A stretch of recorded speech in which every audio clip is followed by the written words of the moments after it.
Good evening students, dear students. आज हम हमारी साइंस की बुक से चैप्टर नंबर 13 रीड करेंगे। चैप्टर नंबर 13 जो है वो है चुंबक द्वारा मनोरंजन। चैप्टर बेटा मैं आपको समझा रही हूँ। सीमा और मोहन दो बच्चे हैं। वो किसी ऐसी जगह पर गए जहाँ की कूड़ा कबाड़ का ढेर लगा था। वहाँ उन्होंने एक अजीब चीज़ देखी कि एक बड़ी क्रेन जो है वो कूड़े के ढेर की तरफ जा रही है और ट्रेन ने एक गुटके को नीचे की ओर जगाया ढेर में। तो ढेर से जब वापस गुटके को ऊपर किया गया तो देखा कि बहुत सारे लोहे के टुकड़े उससे चिपक गए हैं। तो उन्होंने चिपक गए हैं। तो वो बच्चे देखते ही समझ गए कि इस क्रेन के ये जो बड़ा टुकड़ा है ये कोई बड़ी चुंबक है जो कबाड़ से लोहे को अलग कर रही है। तो इस प्रकार बेटा आप लोगों ने भी चुंबक देखी होगी कि जैसे चुंबक वाले स्टिकर्स होते हैं जिन्हें हम फ्रिज या लोहे की अलमारी या दरवाज़ों वगैरह पर लगाते हैं। इसके अलावा पेंसिल बॉक्स भी कुछ ऐसे आते हैं जो बहुत टाइट बंद होते हैं बिना किसी लॉक के, उनमें भी मैग्नेट का इस्तेमाल किया जाता है। इसके अलावा पिन होल्डर जो होता है उसके अंदर भी मैग्नेट का उपयोग किया जाता है या चुंबक का उपयोग किया जाता है। तो ये तो था हमारा चुंबक का परिचय। अब है कि चुंबक को सबसे पहले कैसे खोजा गया। तो इसके बारे में एक कहानी है कि प्राचीन यूनान में एक गडरिया था, उसका नाम मैग्नस था।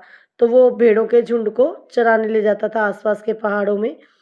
तो एक भेड़ों को नियंत्रण करने के लिए वो अपने पास एक छड़ी रखता था। उसकी छड़ी के सिरे एक सिरे पर लोहे का एक कैप लगा होता था, एक टोपी लगी होती थी लोहे की। तो एक दिन जो है उसने अपनी छड़ी रखी एक चट्टान के ऊपर। तो जब वो उस छड़ी को उठाने लगा तो उसे उस छड़ी को उठाने के लिए बहुत ज़ोर लगाना पड़ा, बहुत बल लगाना पड़ा। तो उसे महसूस हुआ कि इस चट्टान में कोई ऐसी पावर है, ऐसी शक्ति है जो इसको अपनी ओर खींच रही है। तो इस प्रकार से सबसे पहले प्राकृतिक चुंबक की खोज हुई। तो माना जाता है कि उस मैग्नस नाम के गडरी के नाम पे ही चुंबक का नाम मैग्नेटाइट रखा गया। मैग्नेटाइट में लोहा भी होता है। इसके अलावा कुछ लोगों का ये भी मानना है कि सबसे पहले यह मैग्नेटाइट मैग्नीशिया नामक स्थान पर पाया गया था, इसलिए इसे मैग्नेटाइट कहते हैं। जिन पदार्थों में लोहे को आकर्षित करने का या लोहे को अपनी ओर खींचने का गुण होता है उन्हें चुंबक कहते हैं। तो अब आप लोग समझ चुके होंगे कि कुछ चट्टानों में लोहे के टुकड़ों को आकर्षित करने का या अपनी ओर खींचने का गुण होता है, या इस प्रकार के चट्टानों के छोटे टुकड़ों में भी यही गुण होता है। इसके बाद लोहे के टुकड़ों से चुंबक बनाने की विधि की खोज की गई। इस इसलिए इन्हें कृत्रिम चुंबक कहा जाता है। प्राकृतिक चुंबक तो उस तरह की होती है जो कि चट्टान से जो कि प्रकृति में पाई जाती है, जैसे कि वो चट्टान थी। लेकिन लोहे से जो चुंबक बनाई जाती है वो कृत्रिम चुंबक होती है। आजकल बहुत सी विभिन्न आकारों में चुंबक मिलती है हमें, जैसे कि नाल के आकार की और छड़ के आकार की, बेलनाकार, गोल, इस तरह के बहुत सारी चुंबकें हमें मिलती है। खिलौने के रूप में भी बच्चे यूज करते हैं इन्हें। इसके अलावा इसका चुंबक का जो है हम इसके लिए एक प्रयोग बताया गया है बेटा, इसको इसकी पावर को दिखाने के लिए या इसकी शक्ति बताने के लिए कि इस प्रकार ये लोहे को आकर्षित की गई है। इसमें क्या किया गया है कि एक स्टैंड लिया गया है इस प्रकार। इस स्टैंड पर क्लैंप की सहायता से एक प्लास्टिक का ग्लास जो है वो हम कस देंगे।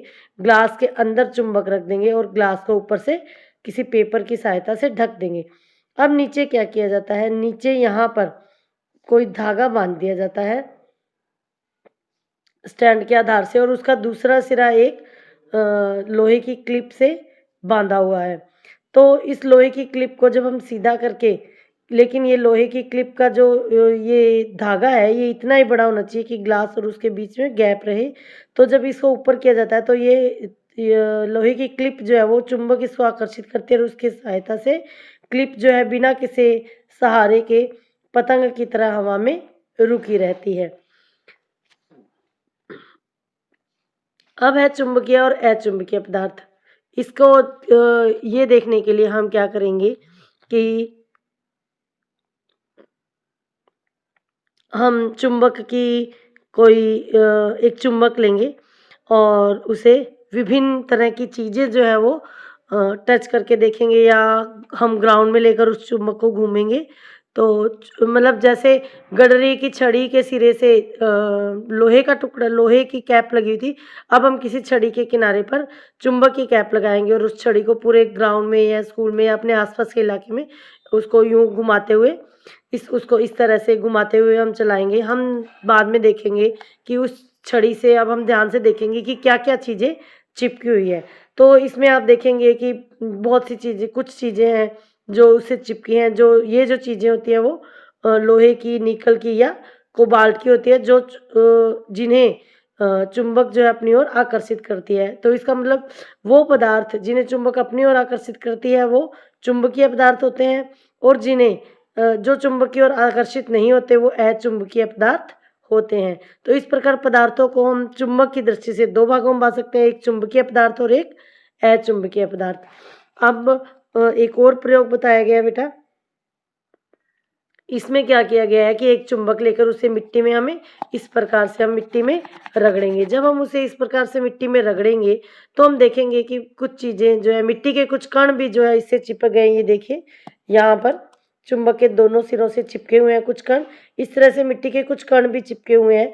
हम उसको थोड़ा झटकेंगे तो फिर भी हमें लगेगा कि कुछ कण मिट्टी के जुड़ गए हैं, उसके बाद भी कुछ भी कण अभी भी जुड़े हुए हैं, मिट्टी उससे चुंबक से चिपके हुए हैं। ये जो कण है ये मिट्टी के अंदर लोहे के कण होते हैं जो कि चुंबक से चिपक जाते हैं। तो इस प्रकार मिट्टी में भी लोहे के बुरादा या लोहे के कण जो है वो हो सकते हैं जो कि चुंबक से चिपक जाते हैं, लेकिन मिट्टी नहीं चिपकती है। इसका मतलब कि मिट्टी जो है वो, मिट्टी में चुंबक नहीं होती, लेकिन मिट्टी में लोहे के जो कण होते हैं वो लोहे के कण होते हैं जो कि चुंबक द्वारा पृथक किए जा सकते हैं। तो ये हमारा हो गया आज का वीडियो, और नेक्स्ट वीडियो आपका आज ही भेजूंगी मैं। तो जो पहले आप ये वीडियो देखिए और चैप्टर को समझिए, कुछ भी समझ में नहीं आता तो आप लोग मुझसे पूछ सकते हैं। Stay home, stay safe.